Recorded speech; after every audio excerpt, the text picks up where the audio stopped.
And we're live. Welcome back, everybody, to episode 252 of Behind the Toolbox. That's like 4.9 years. We're not quite at 5 years yet, but working on it consistently every single Wednesday. Now, two weeks ago, we did have to do it on a Tuesday, but weekly for 252 weeks, we've done this. I don't know how we did it, but we did it, whether I was laying in a hospital bed, on a freaking honeymoon, at RoofCon, wherever we were, we did it. We made sure the show happened. And here we are today. We're at RoofCon 2024, Orange County Convention Center, or freaking Lando. I'm excited to be here. I've met a lot of great people already. Got to reunite with a lot of great people that I haven't seen since last year, probably. And of course, my great friend, Eric, who it's always been a privilege. It's always a blast to run into you and talk about poop stories and vitamins that we take to help us poop.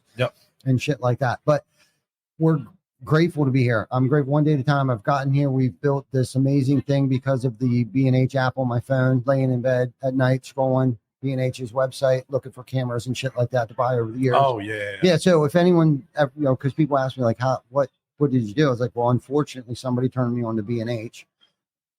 And just, most people scroll Facebook and shit at night. Well, I scroll, B&H. You do nerd camera stuff. Yeah, I do nerd camera shit. And Vic and I connected probably about 4 years ago, and he's kind of picked the torch up and ran with all the tech end of things, and really has designed and helped build what it is that we have here to be able to produce such great content that we do, educational, impactful stuff like that. Because a lot of people are like, well, why do you do this? Why do a podcast? It's because you like the attention and you're ego-driven whore. Well, that's probably the exact opposite. I know. That's why I said it. And it's funny because Vic interviewed me earlier today, and it was like, up until 2 months ago, did I actually enjoy doing this? I hated it. I hate people. I don't like talking to people. I'm an introvert by nature. Yep. So I've continuously pushed myself, then just pushed my week after week after week after week of interviewing people. And I think I was more afraid of making them look bad, coming onto a shitty podcast, having really stupid questions. But then I kind of came to this realization, this conclusion of like, I'm really enjoying this because we've actually been able to provide a platform for you to have very insightful stuff that people are listening to and learning from for free, right? And they know they can tune in each week because we'll have somebody from some place in the roofing industry, whether it's marketing or our t-shirt maker or the guy that makes our yard signs, shit like that. Anybody, and all kinds of people that just really talk about like authentic, real stuff that, the ups and downs. And it's not, and this persona that social media has given us today, it's like everybody only posts about the wins. Yeah. Right. So if I'm not at that level of where they're at, right, then I'm failing. And I think we all go through that. And it's like, they talk about like the models, and girls are looking at these magazines and stuff, and they're, 10 pounds overweight, like that gives them like this complex. But like, not that those people aren't real, but it gives you this false sense of inadequacy. Yeah. I guess, you know what I mean? And that's where this has like, I've lost $60,000 on a job before. We've replaced the wrong person's fucking house and ended up giving them a free roof, but yet still had to go put the fucking roof on that we were supposed to, but explain to that homeowner why we were a day late. Right. You know what I mean? I've like, done that. Yeah. Like shit happens. It has happened, but fortunately our wins, which, we failed many times, but monetarily our successes have outweighed monetarily our failures. And I think that's for all entrepreneurs, but a lot of people don't want to talk about that real authentic shit and I know you hate the word now. I think authentic. I just think I hate the fact that like it became my brand. Yeah. Right. And now I'm at a place where I'm wanting to change it because the words become so bastardized everywhere, and everybody uses it and uses it wrong, I think, a lot now too. And so it's why I've kind of changed my message to that it's about being genuine, right? About being genuine and present.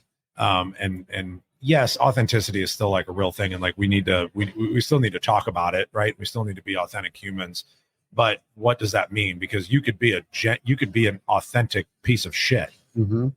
right? Truly. So then that kind of changes the dynamic in the conversation that happens, because it's like, well, no, that's just authentically who he is. He's just a garbage fucking human being, right? Mhm. So that was why I kind of changed it to be like genuine. And not that you can't interchange that too, but like when I hear the word genuine, I think of like a good, genuine human, and like what they say is what they mean, Mhm. right? Where I can authentically be a liar. That's just authentically who somebody might be, right? But if you're actually a genuine person, that's how I can make connections with people, right? And to your point in the beginning, I was going to ask you a question. Mhm. Go for it. Because you said, hey, I've gotten to meet all these new people and blah, blah, blah. But like, we both are introverts by nature, right? Yeah. And I'll say that same thing, but then I'll have this thing come up in my mind being like, I didn't really want to meet all these fucking people. Right. Right. Like, Yeah. I kind of wanted to just come see the people that I already know. But what I've learned is that when I get outside of that comfort zone is when things actually happen. And so like, I have to force myself to allow me to meet those people, because maybe one of them can be my new tie. Yeah. You know what I mean? Yeah. Like, you just, Right. you never know, but I have to force myself into that uncomfortability, because for me it is, right? Totally. Like, I mean, I was sitting over at my booth, got done with an interview, and had 3-4 people come walk up wanting to talk. And I'm like, in my mind, I'm sitting there and I'm like, I don't like what? What? I don't care. I have to pretend to care, Eric.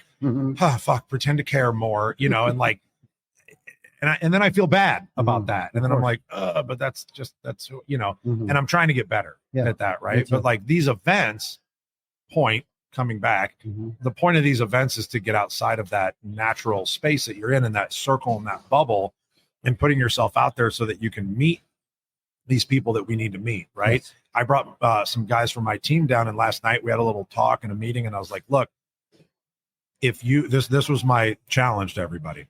I said, if you are normally a listener, right, and you sit back, I'm challenging you while you're here to go out and talk to more people.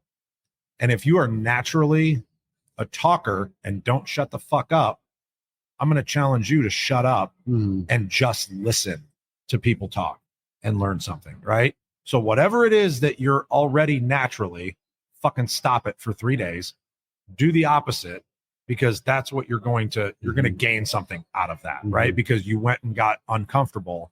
That's going to give you the opportunity to learn. Because if you don't talk to people, but you force yourself to go do it, you're going to learn. If you always are the one that's fucking blah, blah, blah, blah, blah, and always talking because you feel like you have to fill space, sit back and just shut up and listen for a little bit and see how much energy comes your way, right? Yeah. Like once you see that flip, it's pretty cool. Yeah. No, that's a good point too. One of the things I've personally been working on myself is learning how to ask the right questions.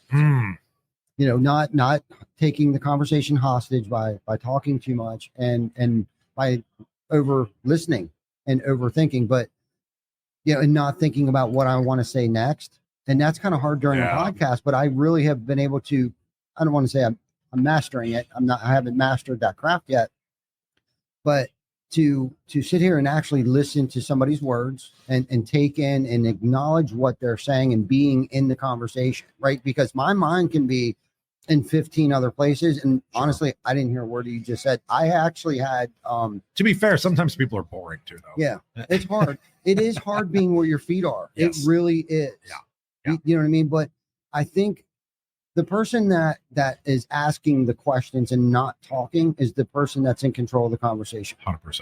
Okay. And coming up and having the right questions. I was just with Chris Hofstra, and we were over at Charlie Chena's booth. And Chris owns a SaaS company, and Charlie has a SaaS company. And Charlie was talking about, his engineers and code writers and stuff like that. And I'm kind of like, and I'm interested in that stuff. And I'm just listening to Charlie. But Chris right away started asking really good questions because he's in the same space. And I'm kind of in the same space with Chris. Okay. But I didn't think of, but another good example of like, shit, I should have came up with that question. I even thought that to myself, like, Chris, that was a really good, like, I owe him like, fuck. Good question, guy. Yeah, good question. But asking the right questions, not being afraid to ask questions, because I think a lot of times for me, I thought that if I asked a lot of questions, people look stupid. Yeah, And I grew up in a shut your fucking mouth household. Like we were supposed to be seen and not heard. Yes. Yeah. Right. So for me, or to raise my hand in school and stuff like that. So like, and going back to, be a why person, be curious, ask more questions, because honestly, I wouldn't know what I know today if I didn't learn how to start asking the right questions and finding the right person to ask those questions to. Mm-hmm. You know what I mean? So that's a great, to your point, is like, if you're the guy that normally takes over the conversation, learn to just pay attention. Listen to it and come up with some good questions and be intrigued. Like, oh, okay, tell me more. You don't always have to have the answer to the question. Yes. I think that's the key. Yeah. Right? And it's okay. Yep. It's okay to be like that. And getting back to your point of like getting outside our comfort zone to come to things like this, right? As an entrepreneur, and the word for me that I can't stand anymore is leader or leadership. I've spun that word out. I'm trying to come up with a different. Yeah. I don't even know what it would be. I know what you're saying. But if you're in some type of management, I know we're not supposed to manage people. Yeah. Leadership position, role, sales manager, whatever. Like these are things you have to do. You have to step outside your comfort zone and network. Yeah. Like you have to network with people, and really a conversation, that's really just networking and asking the right questions, giving them enough space to speak, but having the right conversation, because some of the best conversations is when you let me just run my mouth. I walk away from that conversation. I think to myself, that was a really good conversation, even though that other person didn't get to speak much, but they were asking me questions because they were truly interested in myself or what we did or how we built this. But and I want to do that for you. I want to reciprocate that to you, give you a moment, ask you some questions. So then you walk away feeling good. Like, that was a really good question. Like he was really, truly interested in what I did. Yes. And I think that can be a learned skill, right? Like we have to practice that. For sure. Because I get stuck on that. I mean, we both interview people all the time, right? And keep conversations going. But we've all read a bunch of John Maxwell books, right? And what does he talk about the most in there is like, he takes people to lunch, every week, whatever. And he asks these amazing questions. And like, I read that book or I listen to it and I'm like, I don't know what the fuck to ask. Where are you coming up with these questions? Yeah. Well, and here, the other thing too, is like, we don't know what we don't know. So how do we know to ask the question? You know what I mean? Like I get really envious of the people that do really know how to ask great questions. You know what I mean? Yeah. Like, I don't know. Like that's something I got to dig into a little bit, right? Is like, how do we research that? I assume that we could use AI, you know what I mean? Like, sure. I don't know, but like, I need to figure that out because I think there is a better way because it is a learned skill. Totally. And if you get better at that, at learning the right things to I think what helps is actually starting out just being curious. If you can put yourself in that mindset of like, I'm curious and I want to know more, and really the first question could be like, tell me more about that, right? And then they go down into that rabbit hole, and then that's where the next question comes from. But for me, it's just being where my feet are, being sincerely interested in what they're saying and interested in what it is that they're doing.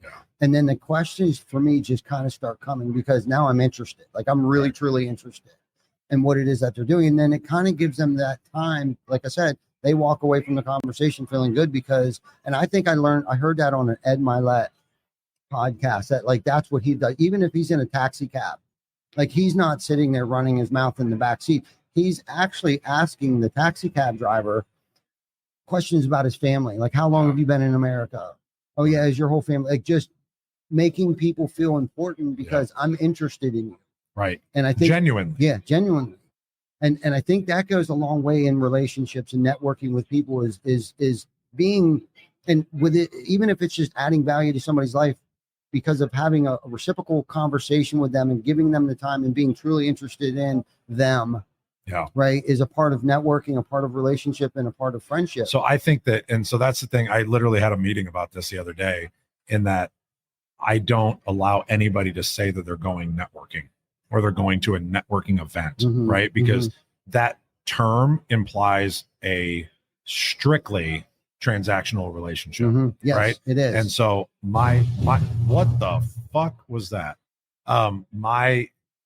What I've been trying to teach is, if you are going to a quote unquote networking event, your only goal when you go there is to make a relationship. Yes. Right? You're there to make a friend, somebody that you like, that likes you.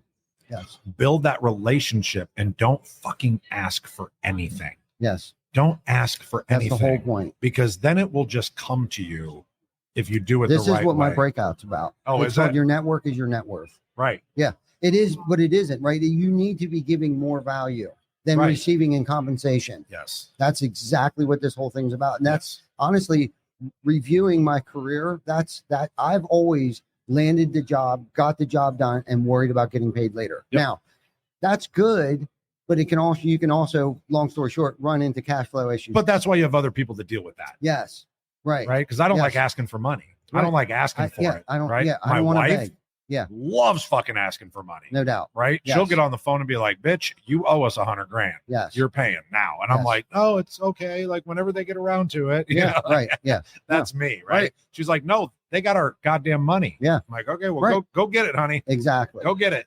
But within a relationship, it's like, what value, what are you doing to improve the quality of that person's life? Like, that's what networking is about. Not you dropping your business card off, but you getting their business card and referring them and introducing them to other people. Yes. It's not about what you're getting from that conversation. Bring more to the table. Yes. Than they do. Yes. That's exactly what my breakout is about. Perfect. Yeah. Love that. Well, now that I know that, I'll send them. Yeah. I'll send my guys. Yeah. Bring them over. I'm hoping it's When is it? Friday, 9 a.m. Room 3. Okay. Got it. Yeah. Everybody got that? Write that down. Got that. Room you got 3. that on your calendar. Yep. We're going to standing room only. No one is nodding.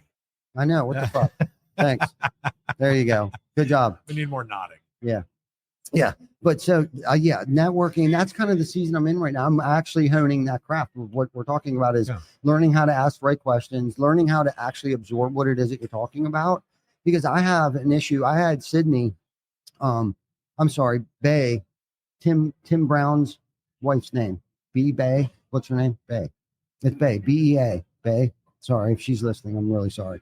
Tim Brown's wife was saying something to me yesterday, and I asked her to repeat what she said because I said, I didn't hear a word that you just said. I said, I am so jacked up right now. Like, I know I'm sitting here nodding right now to you, but I was like, unfortunately, there's so much going on in my brain. I didn't hear a word that you just said. And she was like, oh my God, that happens to me all the time. Yeah. So she repeated to me what she said. Right. I was like, thank you. I'm sorry. And she's like, no, that was totally cool.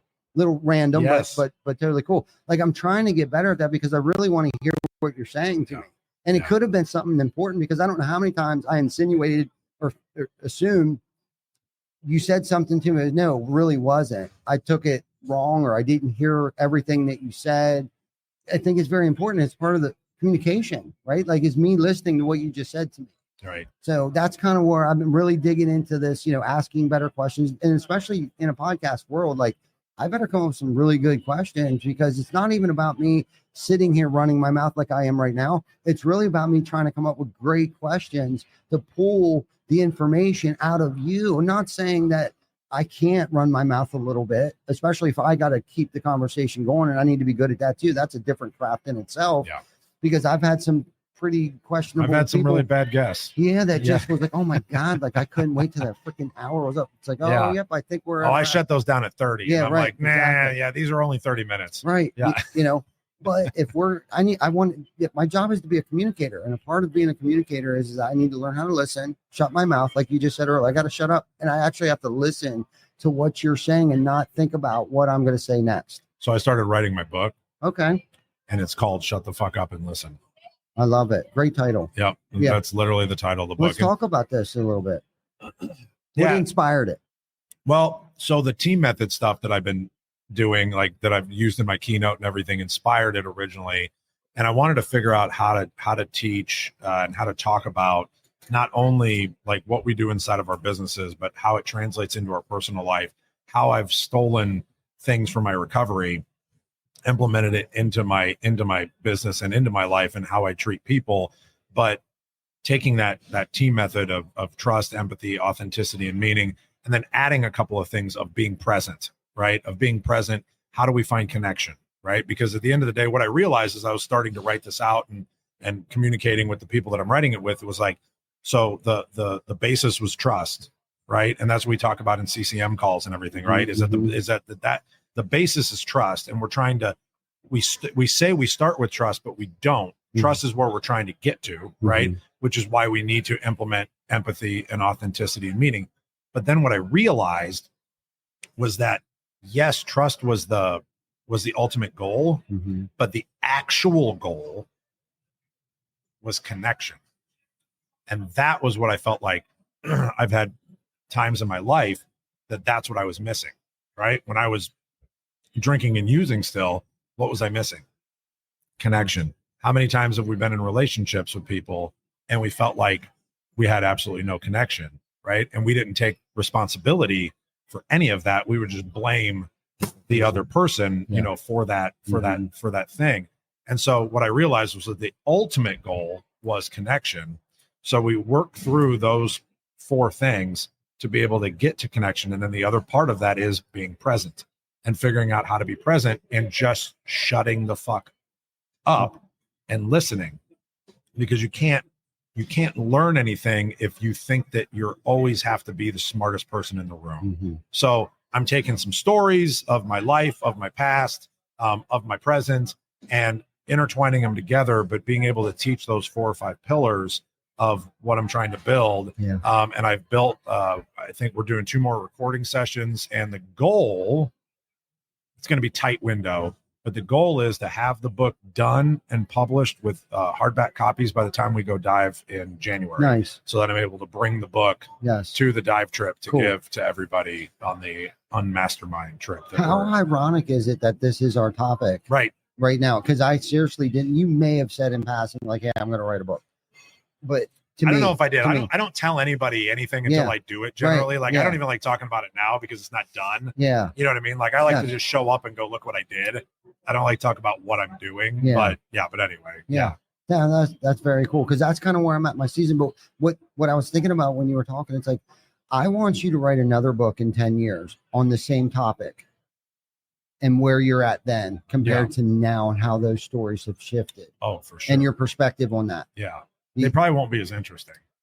It might be the things you may have learned that you may have contradicted yourself in this book this time. And I'm not trying to get you to second guess yourself. No. But as I'm sitting, like, as the season I'm in right now, my perspective on things are totally different than they were 5 years ago. For sure. 3 years ago. For sure. So to hear you, maybe write something later, 3 years from now, like, I wrote this book, shut your fucking mouth, or whatever it was. And listen. Shut your fucking mouth. That's what it's called. Yeah. That wouldn't surprise me. No, it's close. Okay. But because I've known you for a few years now, and I've seen some growth. We've talked about some painful shit that was going on in your life and how you got through it. And it's very inspiring too at times. And you've also been a vending box for me too, to call you up and be like, hey, so-and-so is not playing very nicely in the sandbox today. Right. But I just, as we're growing, because this is the thing, a lot of people aren't worried about improving anything. Their life, their lifestyle, their living situation, the physical, mental health. They're fine existing. Yeah, right. Yeah. They just are. They're existing, right? Like you're just barely getting by. And to hang out with cool ass people like you, and to be on your Call Culture Movement call each week. And we're growing, we're all growing. No, like there's a few of us here and we're high-fiving each other and kind of like winking because we're in like this little secret society. It's actually not secret, but anyhow, Eric, let's talk before I go. Let's talk about the Call Culture Movement. Let's plug that. Thank you. Yeah. So we, as I had done speaking for 2 or 3 years, I always had people come up to me and were like, hey, that was great. How do we, like, how do we work together? I'm like, yeah, that's not what I fucking do. I'm like, I don't know. Right. Like I never got on stages when I keynoted here a couple of years ago. Like I didn't have anything to sell. Right. And I'm not saying that I should have, but like, I didn't have anything to sell. I was just there because like, I genuinely wanted to be able to give back and like help. I hoped that somebody got something from it and it helped them. Right. But then as I had all these people would reach out to me and want more help, I was like, that's awesome. And I love doing that. But at the same time, like I've got a business to run. I've got a family to take care of. I've got all of these other things that are also going on in my life. And I want to make time for this, but like, y'all need to schedule the fucking time. Right. And that was where it became a struggle. And I was like, well, what if I made a group of like-minded, dudes that we all got together twice a month we have this accountability call. We talk through problems. We like go through all this stuff, and we teach the team method and everything else that comes with it. And what would that look like? And I had no idea. Right. Mhm. And so I just said, fuck it, I'm going to launch it. And I launched it. And, you know, we've got an amazing group of dudes that show up and it's not, I mean, it's just dudes now. Right. But Mhm. like, I mean, it's not exclusive. Right. Right. Like females can come. But we have this amazing group of men that are okay talking about what they're going through. And I think that the thing that I didn't know if it would happen organically, and it did, was how much everybody else in the group would help everybody else in the group. And it doesn't just have to be me showing up and coaching and teaching. And it's like, I'll bring the information, Mhm. but like, let's all participate, right? This isn't the Eric show. This is the you show, right? Mhm. Like this group is for all of you to be able to level up and become better. And you might get on a call, and that call might not have, you know, like that might not have been exactly what you needed that day, but you know what, when it is the next time, it's all worth it. Mhm. Right. And then the fact that I spun it off into being able to put a group together to do the trip, to do the retreat 1 or 2 times a year. Yeah. Like I have always wanted to do my own thing with that. And the fact that I was like, well, it's my thing. So let's go dive. Mhm. Right. Like, Mhm. and if nobody wants to go, fine, I'll fucking go by myself. Like that's fine. I got no problem with that. But what that turned into was amazing. I Mhm. can't wait for the next one in January. I think we only have 2 spots left, Okay. maybe, for it right now. Cool. It's going to be smaller than the last one. Okay. Unless like I get 6 more people that really want to go, then I'll go get a couple other places to stay. Yeah. But I'm so excited for that, just because like when I get to share the thing that I'm most passionate about, which is being underwater, like that's the recreational activity that like impacts me the most, because like I'm in this space that you're not supposed to be there. Yeah. Right. We are not supposed to coexist with the things that are 150 feet down in the water. Right. We're not supposed to see those things. And let me tell you, if I'm not supposed to fucking be somewhere, Mhm. guess where I want to go? Mhm. There. Yeah. That's what I want to do. Right. And the lessons that we learned that we didn't even intend to learn with the new guys that were diving, like yourself, Mhm. and the fear that everybody overcame, and then watching the experienced guys step up and be like, here, I got you. Mhm. Right. Like, let me talk to you about this. Let me help you with that. I did not plan that. Mhm. Right. I didn't plan that. That shit just happened organically, and it was fucking awesome. That's what made me super, super happy, was how that came together. So I'm going to keep doing it until people don't want to hang out with me anymore. Right. Mhm. But like, if you're looking for a group, we'd love to interview you. We don't let everybody in. Like, you got to be a fit, you know, for the group. But like, I love having that as part of my life now. Mhm. And I never thought that I would. Yeah. No, I Cultureprogram.com. okay. Call cultureprogram.com. Yep. Yeah. Check it out. Cause I joined up, I don't know, a couple of months ago, potentially. It was longer than that, Yeah. but yeah, it's probably 4 or 5 months ago. Okay. Yeah. And I look forward to it as one of my calls on, And you show up. Yeah. You show up. Yeah. And I don't, sit there and run my mouth, but like you said, the intimacy of the group. Okay. And the vulnerability, it's probably a better word. Yeah. The vulnerability in that group is what I needed. Yeah. Right. There's people talking about they're dealing with, salespeople that aren't doing what they're supposed to be doing, or just anything. It's personal and professional. And everybody there is there to grow. Yeah. Right. Like we're looking for the solution here. It's not this bitch fest about like our wives or our children's not children right, or what. Just it's we're there. You come up, and like you said, it's not the Eric show. You come up with the topics, right? And you kind of forewarn us, like, hey guys, this week in our group chat, you're like, hey, we're gonna, or finish your book or whatever it is. You're like the gatekeeper, or keep us on the rail guy. Yep. You know what I mean? But it's an open forum, and if you don't let anybody quiet, like, hey, we haven't heard from you for a minute. What's on your mind? Right. You called me out, I think last week, and because I'm an introvert, I'll sit there and just listen. Right. But if you ask me a question, then my mouth opens up, and then it's like, okay, well, Ty, you got now we got to cut it down, Ty. Yeah. A little bit. I always feel bad doing that, by the way. Yeah. Like when we, Right. especially when we get to Yeah. the end of a meet, Right. a call or Of whatever, course. and I'm like, fuck, it's 11 Right. or whatever. And everyone's time is valuable. Right. And I understand that. And we're busy. It's the middle of the work day. Right. We got to get back to work. But it breaks my week up and I look forward to it. And then the scuba diving trip, man. Exhale. Yeah. Game changer. Yeah. I've not been the same person. It's giving me goosebumps. Really? Yeah. You know that, dude. I went through this emotional ride of like, I'm going, I'm not going, I'm going, I'm not going. I forgot about that. I did. You fucking canceled 3 times. And I was like, no. I am not supposed to be underwater holding my breath that long. Like, fuck. You don't hold your breath. I know. You'll die if you hold your breath. So I went to this swimming pool up in Mechanicsburg, Pennsylvania, and did my dive lessons up there. And I almost drowned 3 times. And in a pool, a 6-foot pool, almost drowned. Just fucking stand up. Yeah. And so I'm like, so the first day wasn't that bad. The problem with it is they're showing you all worst case scenarios underwater. Sure. Okay, so that's what's going on. So it's not fun. It's not pleasant. They want you to fucking drown half, but learn how to save yourself. Like, pull your thing out. Act like you run out of air. And I'm like, fuck, shit. And I went up and I'm choking and I'm gagging. She's like, you can blow water back into the, what's that thing called? Regulator. I was like, really? She's like, you could spit in it, throw up in it. Yeah. So that, I was like, oh shit, I didn't know that. So like when I pulled out and if I did get a little bit of water in my mouth, it was fine because I could just blow it right back out. But then I kept struggling with, because I've been taught, it's been instilled in me that like in through your nose, out through your mouth. Anytime you get stressed out, if you're, trying to meditate, if you're working out, if you're lifting weights, whatever, it's like in through your nose, out through your mouth. Well, you can't do that. You got to learn how to breathe like this. Yeah. And not heavy, because you're going to suck all the air out of the oxygen tank. So you got to regulate how you're breathing. So you got air. Yeah. Air tank. Air tank. What do I call it? Oxygen.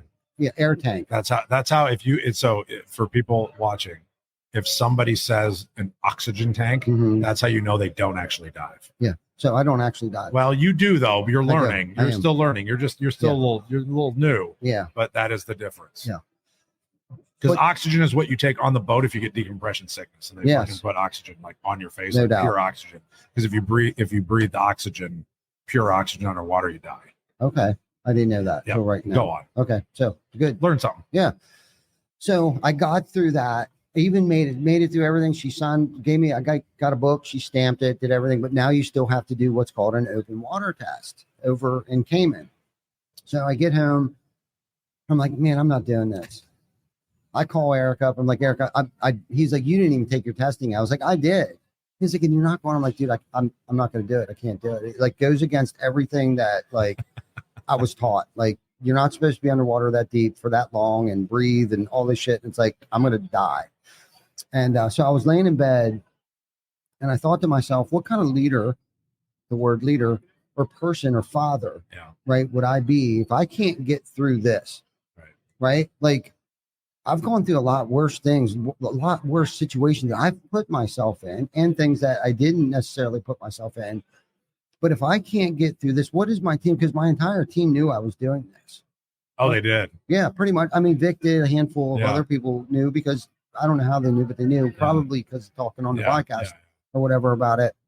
And so I was laying in bed and I was like, I'm going to do it.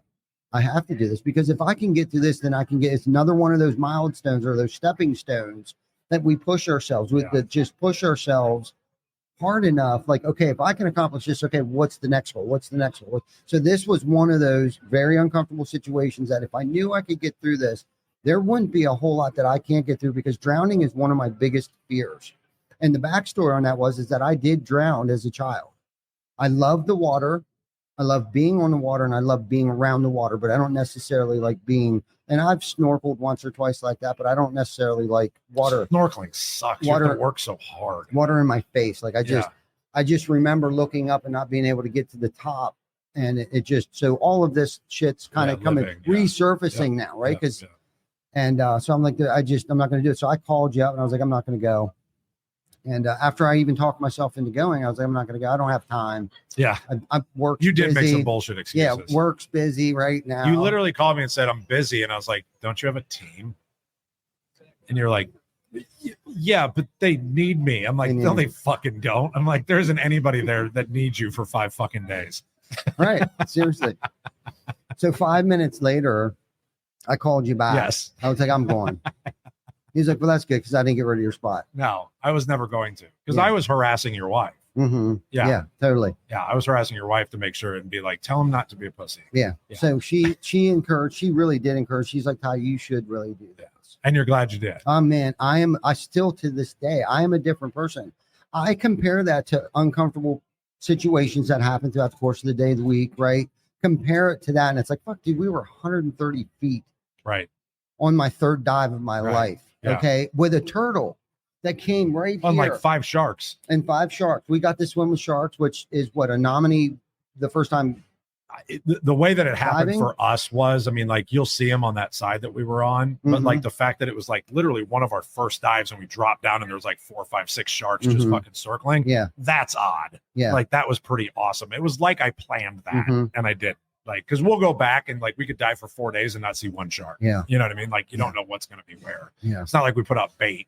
No doubt. Yeah. You know? And chummed them. Yeah. Right. No, but the experience, there were so many things there. So Tim Brown was my dive partner and both of us were new at this. So to encourage each other, right? We're supposed to lean on other people for help, ask questions, stuff like that. And you know, so again, I got to step outside my comfort zone. Like, hey, Tim, I'm not feeling real comfortable. Neither am I. All right. But we're both going to do this together. Right. Yeah. So we kind of coached each other through, like, we're going to do this. And Tim actually was practicing in the pool when he got back. Yeah. Like crazy. Like this guy was like, I know he didn't want to do it just as bad as I didn't want to do it, but we both weren't going to let each other down. Like we made a commitment to ourselves. I don't that, think I knew that part. yeah, like we're going to do this. Yeah. We're going to get through this together and we're going to get down and we're going to be swim buddies. So we figured out all the hand signals, like this fucking sucks. Or no, I'm good. You're good. No, this sucks. Yeah. I'm That going- actually means I'm out of air. Yeah. So don't do that. Okay. Whatever it was. I did this quite often with Yeah. him though. That's funny. That's the one that people get so irritated with is like dive instructors do, Yeah. because when somebody goes on a dive trip, when they get done for like 5 days, everything is you're fucking doing that all the time. And it's Yeah. hilarious because like Mhm. you're used to it underwater because everybody looks like, are you okay? Mhm. Because that's all it means. It's like, are you okay? Is everything good? Is your mask good? Is your, you know, like, Mhm. is your setup good? But you do that for like a week or two, Mhm. don't you? And you're just Mhm. doing it to people in the Mhm. office. And they're like, why the fuck is Ty doing this to me? Totally did. Because that's the only form of communication in the Yes. water that you have. Yes. You know? Yes. And we're doing this back and forth to each other. Like, and I've been a couple times he come over to me and was like, Yeah. we're good. We're Right. good. Right. We're good. And so getting through that with him and creating that bond with him, right? Yeah. Because I don't know how to create a bond with, especially another man. But you create bonds through trauma and fear. Yes. Right. We totally did. You don't there's create so bonds many, through wins. so many metaphors to that trip, man, Mhm. that like, it just has made me a better father, a better human being, Love a that. better partner, like a better friend. Yeah. I Like- can't wait till the next one. I have a couple ideas. So wait, on the last one, if you notice, like I had no agenda on purpose, right? I wanted to see what organically would happen with the group. Mhm. I'm trying to make this one just a little more, I don't want to say organized, but like agenda. Like I've got a vision of like a couple of people that I want to bring in Mhm. to conversate with, because I've got some things that since I started writing this book, honestly, it like brought out some things that like I was like, oh, I really care about that. Like I should talk about that more, like lean into that a little bit Mhm. more. Mhm. So I'm not going to say what it is that I'm trying to bring in, Yeah. but I've got a couple ideas. I want to try and find people that are actually on the island already that specialize in this thing. So I don't have to fly somebody in for 10 grand because Yeah. to be fair, nobody's paying enough for me to be able to do that. For right. sure. Like I'm not making a bunch of money on these. Like Yeah. I do better than break even, but fucking barely. Mhm. Right. Like Yeah. barely. And so I want to try and find a couple people on the island to come in and do a little bit of, I don't want to call it coaching, but just some education Mhm. while we're there. Cool. So it's not, again, I'm super happy with how it turned out last time because Mhm. that was my first time doing it. But I want to have a little bit more structure to it this time. Yeah, no, it was great. The atmosphere, the people Yeah. that you selected to come, great group of We men. did get lucky with that. Yeah, Like nobody pissed me off, no, it was great. The and I'm house- easily pissed off. right, and like you said, you couldn't charge enough for the experience that you Oh, provided that's good to know. for us. I should charge more.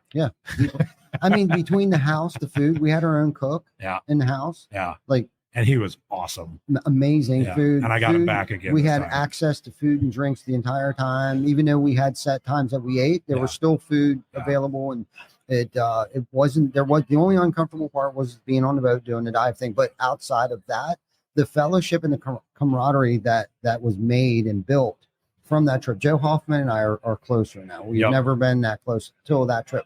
Tim Brown and I, like, dude, like, we're BFFs, okay, from this trip. That drew us closer together. George. Yeah. Right? Like, George, it was cool hanging out with impossible not to love George. Yeah, George is so cool. Yeah. You know what I mean? I apologize repeatedly to him that I was so mean to him the very first time that I met him because I didn't know who he was. It was here. Yeah, it was RoofCon 5 years ago. 4.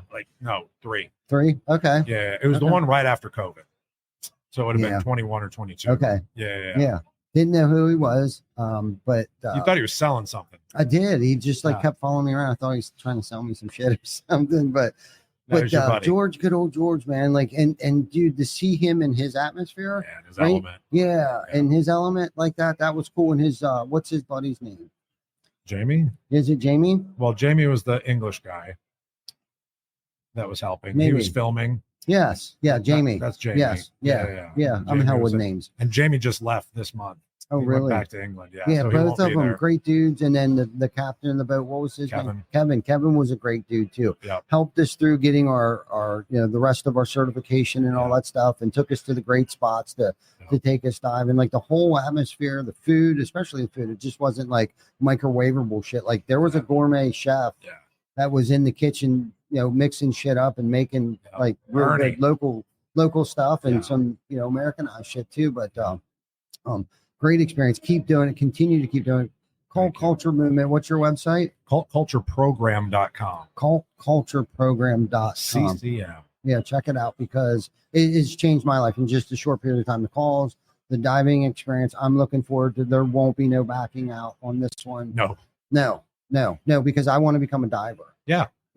I love that. Yeah, my TM Brad Whitlock with GAF was super proud of me. Him and his wife, his whole entire family are divers. Oh, cool. And he's invited me for years, for a decade, to go diving with him. And I was like, nah, I'm not diving. Now every trip you take will revolve around, can I dive there? Yeah, no doubt. I've already thought that. Everywhere I go, it's like, can I bring my gear? Mm-hmm. Yeah. Hey, I can't bring my gear? Oh, we're not going then. Right. Yeah, right. No, and it's good because it's almost like a spiritual experience of getting someplace where you've never been before, but that's where God is. And not to get all woo-woo and shit, but like the living stuff plant between the plants. The turtle was probably the greatest thing for me. This turtle, and this is what I needed because I think I started to get in like this little panic mode a little bit where I just couldn't get my head to acclimate. Like it wanted to pop, it didn't want to pop. Like this turtle came over, and it's probably a 200-year-old turtle. Yep. Literally came over, just all calm and tranquil. Yeah, and like looked me right in my eyes and let me touch him. Okay. And then he went away. And then I saw Tim was over there. Everybody was like, oh my God, look at this thing, because it had like barnacles and like shit growing off of it. Like literally like seaweed was like growing off of this turtle. It was like amazing. And then he came back through and I didn't see him. And I can't get my shit right. Like I can't float right yet. Like I'm still like trying to swim like this. It's because you're overweight. I'm just telling you so you know next time. Okay. Because if your ass goes down, it means you got too much weight. Okay. So you're freaking out because you're like, I got to sink. Yeah. Right. So you're overweighted. So what you do on this next trip is work on your getting buoyancy. less weight. Okay. Right. I'm 225 pounds. How much do you weigh? 170. Okay. I dive with 4 pounds. You probably had 12. That's fair to say. Eight or 12, something like that. Yeah. So like the more then you can go on plane. I'm sorry. Back to the turtle. No, that's cool. And then he circled back around. I thought he left and he came through my legs. Because like I said, I was floating like a seahorse in there. And he came through my legs and I was like, okay, dude, we got this. Like, this is the most amazing experience of my life right now. Like, enjoy, be in the now, be where my feet are. Because you have to be. Yes. You don't have a fucking choice when you're there. No. You do not have a choice whether or not to be present when you're there. Right. And I think that's why I love it so much. And I was literally I interviewed Joe Hoffman just 2 hours ago, and we were talking about this. And diving for me is where I found more of my spirituality and my higher power, whatever you want to call it, because I was existing in a world that I was not supposed to exist in, right? And for some reason, to me, that's where God was. No doubt. Right? And I don't know, I can't explain it.